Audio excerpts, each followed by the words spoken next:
สวัสดีครับคลิปนี้ก็เป็นคลิปที่5นะครับซึ่ง4คลิปที่แล้วมาผมได้นำเสนอไปแล้วนะครับซึ่งคลิปที่5นี้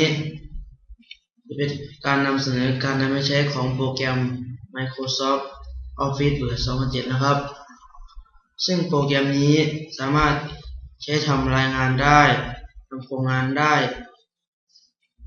ทำตารางแจกแจงก็ได้นะครับซึ่งทำการ์ดอวยพรวันสำคัญต่างๆเช่นวันพ่อวันแม่วันขึ้นปีใหม่วันวาเลนไทน์การ์ดอวยพรวันเกิดนะครับซึ่งคลิปนี้เป็นคลิปสุดท้ายนะครับขอจบการนำเสนอเพียงเท่านี้ครับสวัสดีครับ